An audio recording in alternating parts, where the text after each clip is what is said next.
नमस्कार दोस्तों, स्वागत है आप सभी का हमारे चैनल ओम भक्ति स्टोरी पर। दोस्तों, आज हम आपको सुनाएंगे 40 चोर और कुम्हार की चालाक पत्नी की कहानी। अगर आप हमारे चैनल पर नए हैं तो प्लीज़ हमारे वीडियो को लाइक करें, चैनल को सब्सक्राइब करें और शेयर करें। किसी शहर में एक कुम्हार रहता था। उसका नाम गणपति था और वह मिट्टी के बर्तन बनाकर बेचता था। मगर इस काम से जो आमदनी होती उससे उसकी पत्नी बिंदु खुश नहीं होती थी। सदा ही उसे ताने देती रहती थी। वह बड़ी बेसब्री औरत थी। उसे कहती, तुम तो निकम्मे हो, बहुत कम रुपए कमाते हो, इससे हमारा गुजारा भी ढंग से नहीं हो पाता। यह काम छोड़कर दूसरा काम अपना क्यों नहीं लेते? शायद दूसरा काम अपनाओगे तो हमें ज़्यादा पैसे मिल जाएं और हम ढंग से जी सकें। एक दिन बिंदु ने गणपत से खूब विनती की तो गणपत बोला, तुम ही बताओ मैं क्या करूं जिससे तुम पैसों में खेलती रहो। बिंदु बोली, ऐसा करो, तुम ज्योतिषी बन जाओ। इस पेशे में बहुत पैसा है। कल मैं बाजार गई थी तो मुझे नारंग ज्योतिष की पत्नी मिली थी। राम कसम क्या ठाठ थे उसके, मैं तो हैरान रह गई। आगे पीछे दो दो नौकर, कपड़े ऐसे पहने थे कि मैंने सपने में भी नहीं सोचे होंगे। उसने कपड़े की दुकान से 5,000 रुपये की एक साड़ी खरीदी और मुझे तो 5 रुपये की चप्पल तक नसीब नहीं है। मेरी मानो तुम भी ज्योतिष बन जाओ। गणपत बोला, अरे पगली, जानती हो ज्योतिषी का मतलब भी क्या है? इसका मुझे ए भी नहीं आता। मैं ज्योतिषी कैसे बन जाऊं? बिंदु बोली, अगर नारंग का बच्चा ज्योतिषी बन सकता है तो तुम क्यों नहीं बन सकते? बस मैंने कह दिया, कल से तुम चाक पर नहीं बैठोगे और शहर जाकर लोगों का भविष्य बताओगे। गणपत ने उसे खूब समझाया मगर बिंदु जिद पर अड़ी रही। आखिर पति को अपनी पत्नी के सामने झुकना ही पड़ा, उसकी बात को मानना ही पड़ा। दूसरे दिन गणपत ने धोती कुर्ता पहना और सिर पर साफा रखा और बाजार जाकर एक दुकान के सामने बैठ गया। जो भी वहां से गुजरता गणपत उसे देखकर कहता, कोई चीज़ पूछ लो, भविष्य के बारे में पूछ लो, सितारों की चाल बदलकर हर मुश्किल हल कर सकता हूँ। आइए आइए, मत शर्माइए, आने वाली हर समस्या को पहले ही हल कर लीजिए। बस फिर क्या था, उसके आसपास लोगों की भीड़ इकट्ठा होने लगी। तभी एक जोहरी भीड़ को चीरता हुआ गणपत के पास आया और बोला, मैं एक जोहरी हूँ। राजा ने अपना ताज पालिश करवाने के लिए मेरे पास भिजवाया था। उसका एक हीरा गुम हो गया है। अगर वह हीरा न मिला तो मैं बेमौत मारा जाऊंगा। गणपत आकाश की तरफ देखकर बोला, तुम्हारे सितारे गर्दिश में चल रहे हैं। उसे सही दिशा में लाने के लिए 1 घंटा लगेगा। अब तो तुम जाओ, 1 घंटे के बाद ही आना। कहने को तो कुमार ने यह कह दिया मगर दिल ही दिल में बहुत घबरा रहा था। उसने मन ही मन सोचा, मुझे हीरे के चोर का तो पता नहीं, उसका पता कैसे लगाऊंगा? मेरे तो देवता को भी मालूम नहीं है कि चोर कौन है और हीरा कहाँ है। उसने एक ठंडी सांस भरी और माथे पर हाथ रखकर बोला, अरे बिंदु, तुमने अपने घरवाले को कैसी मुसीबत में फंसा दिया है। संयोग बस भीड़ में उस जोहरी की पत्नी भी थी जो अपने पति के पीछे पीछे आई थी कि उसका पति हीरे की तलाश में वह कहाँ और किससे क्या पूछने वाला है। अब सोने पर सुहागा में ये हुआ कि जोहरी की पत्नी का नाम भी बिंदु था। गणपत की बात सुनकर वह समझी कि इस ज्योतिषी को पता चल गया कि हीरा मैंने चुरा लिया है। वह घर पर कांपती हुई आगे बढ़ी और गणपत के सामने हाथ जोड़कर बोली, मुझे माफ़ कर दीजिए, मैं इस जोहरी की पत्नी हूँ। मैंने हीरा चुराने की नीयत से लिया। मैं तो उसे देखना चाहती थी मगर अब समझ नहीं आता कि कैसे उसे वापस करूं। गणपत ने कहा, तुमने अपनी गलती मान ली, भगवान तुम्हें माफ़ जरूर करेगा। अब तुम जल्दी से घर जाओ और वह हीरा अपने पति की कमीज की जेब में डाल दो। 1 घंटे बाद जौहरी गणपत के पास फिर आया तो गणपत बोला, मैंने तुम्हारे उल्टे सितारे सीधे कर दिए, अब तुम घर जाओ, हीरा तुम्हारी कमीज के जेब में है। जौहरी भागा भागा घर पहुंचा और कमीज की जेब को टटोला और वह हीरा जेब में ही मिल गया। वह खुशी से फूला नहीं समाया। तिजोरी से बहुत से रुपए निकाले और वह गणपत कुम्हार के पास पहुंचा और बोला, अरे आप तो बहुत पहुंचे हुए ज्योतिषी हो, हीरा मेरी कमीज के जेब में ही मिल गया था। 5,000 रुपये देकर जौहरी बोला, ये लो मेरी तरफ से कुछ रुपए हैं जो मैं तुम्हें खुश होकर देना चाहता हूँ। कुमार ने घर जाकर 5,000 रुपये अपनी पत्नी बिंदु को दिए और बोला, ये लो रुपए पूरे 5,000 हैं, अब मुझसे यह काम मत करवाना, आज तो बच गया, रोज रोज नहीं बचूंगा। बिंदु एक साथ इतने रुपए देखकर पागल हो गई थी। उसने गणपत की बात को सुना अनसुना कर दिया और रुपए को गिनने लगी। दूसरे दिन गणपत ने खाना खाया और मिट्टी लेकर चौक पर बैठ गया तो बिंदु बोली, ये क्या कर रहे हो, अब तुम कुम्हार नहीं शहर के पहुंचे हुए ज्योतिषी हो, जाओ बाजार जाओ और लोगों को बेवकूफ़ बनाकर उनकी जेब खाली करो। ताकतवर की बात कमज़ोर को मजबूर बस माननी ही पड़ती है। गणपत ने फिर अपने कपड़े बदले और बाजार जाकर एक बंद दुकान के सामने बैठ गया। आज भी उसके पास लोगों की भीड़ जमा हो गई। कोई कुछ पूछता तो कोई कुछ पूछता। गणपत उन्हें यूं ही जवाब देकर पैसे बटोरता रहा। शाम को घर वापस आया तो कमीज की दोनों जेबें भरी हुई थीं। अगले दिन बाजार जाने की तैयारी कर ही रहा था कि किसी ने बाहर से दरवाज़ा खटखटा दिया। बाहर जाकर देखा तो 2 सिपाही खड़े थे। उन्होंने कुम्हार को इज्जत से सलाम किया और कहा, आपको राजा साहब ने याद किया है, अभी हमारे साथ इसी वक्त चलो। गणपत राजा के पास डरते डरते पहुंचा। वह मन ही मन डर रहा था कि कहीं राजा को सच्चाई का पता ना चल गया हो कि मैं असली ज्योतिषी नहीं हूँ। लोगों को बेवकूफ़ बनाकर पैसे बटोरता रहा हूँ। गणपत ने हाथ जोड़कर राजा को सलाम किया और फिर सिर झुकाकर खड़ा हो गया।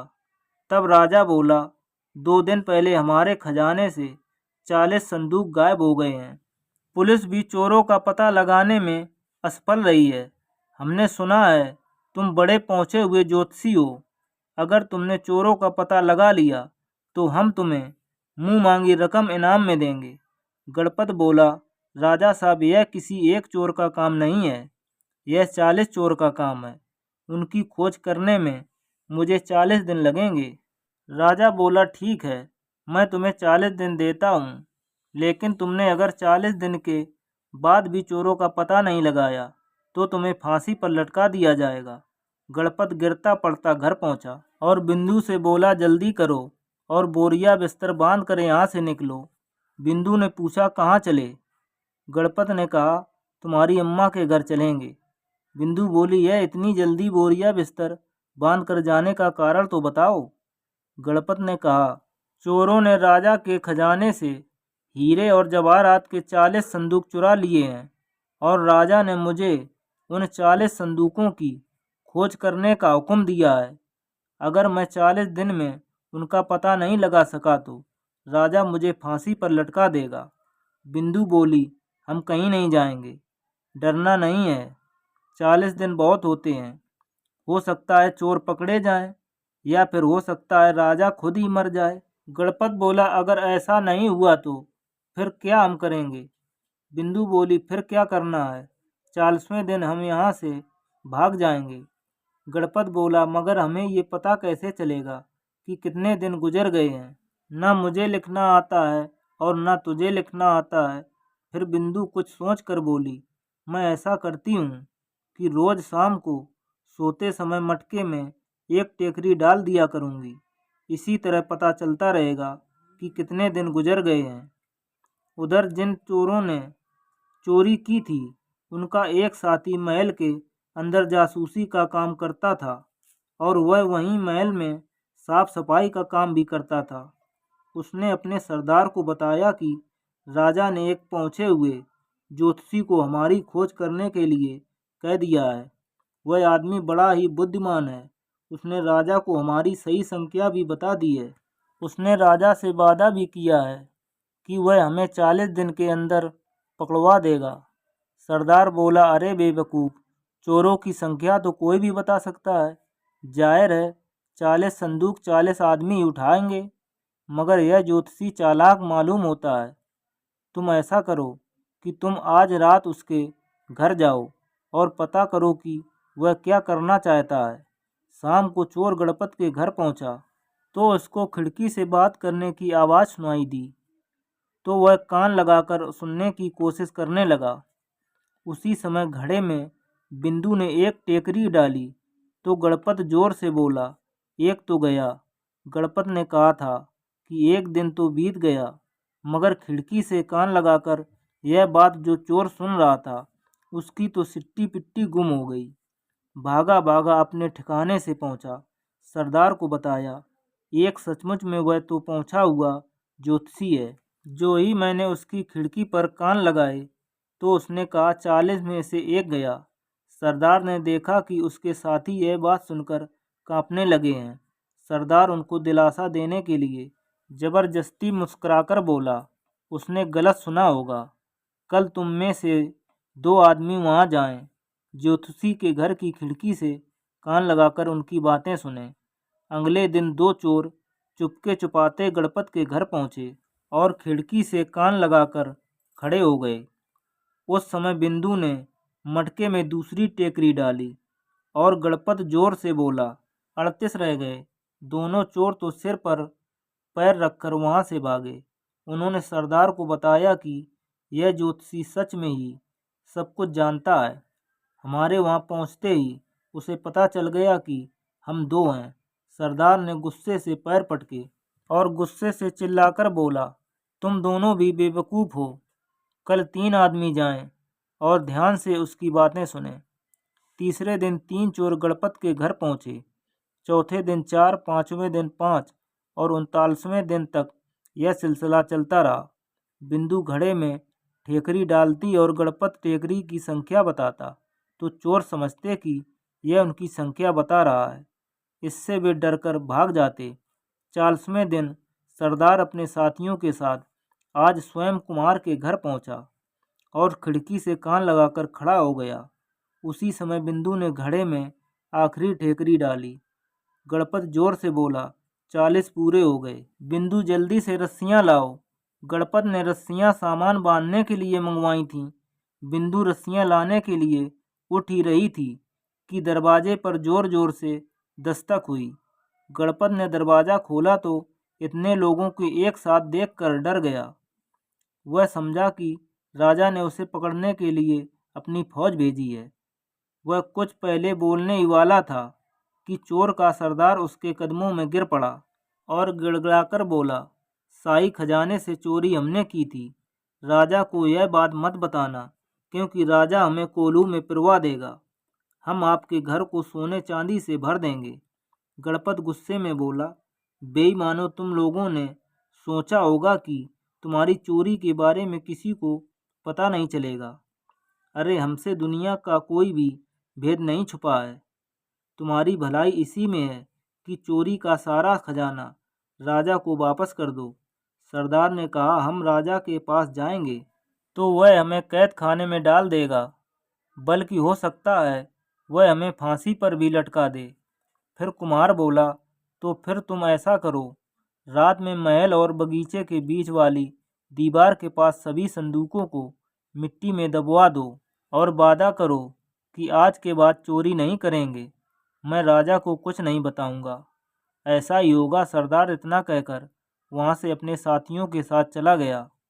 दूसरे दिन राजा ने सिपाही कुम्हार के पास भेजे। उसे घोड़े पर बिठाकर महल में लाया गया। राजा ने गणपत से पूछा, क्या तुमने चोरों का पता लगा लिया है और शायद हमारे खजाने का भी पता लगा लिया होगा? गणपत बोला, आपने बिल्कुल सही कहा, मगर आप हमें यह बताओ कि आपको किस चीज़ की ज़्यादा ज़रूरत है। चोर की या अपने खजाने की? मैं इनमें से आपको एक चीज़ के बारे में ही बता सकता हूँ। दोनों चीज़ें अगर बताऊँगा तो आपके सितारे खराब हो सकते हैं। राजा ने कहा, अगर ऐसी बात है तो हमें खजाना चाहिए, चोरों से हम बाद में निपट लेंगे। गणपत ने कहा, तो फिर आप मेरे साथ आइए। राजा, मंत्री और राजा के सिपाही गणपत के पीछे पीछे चल दिए। गणपत उन्हें बगीचे और महल के बीच वाली दीवार के पास ले गया और सिपाहियों से कहा कि जमीन को खोदो। सिपाहियों ने जमीन खोदी तो उसमें 40 संदूक निकले। राजा खुश होकर बोला, तुम तो कमाल के आदमी हो, आज से हम तुम्हें शाही ज्योतिषी बनाते हैं। गणपत हाथ जोड़कर बोला, मेरे सितारे मुझे अब काम करने की अनुमति नहीं देते हैं। अब मैं यह काम छोड़कर घड़े बनाने का काम करूँगा। राजा ने गणपत को ध्यान से देखा और बोला, तुम शकल से तो कुम्हार ही लगते हो। कोई बात नहीं, फिर भी अगर तुम चाहो तो महल में कोई भी काम कर सकते हो। कुम्हार ने घर आकर बिंदु को सारी बात बताई तो बिंदु बोली, चाहे कुछ भी हो, मगर अब तुम ज्योतिषी का काम ही करोगे। तो दोस्तों, अगर आपको हमारी कहानी अच्छी लगी हो तो प्लीज़ हमारे वीडियो को लाइक करें, चैनल को सब्सक्राइब करें और कमेंट करें। धन्यवाद।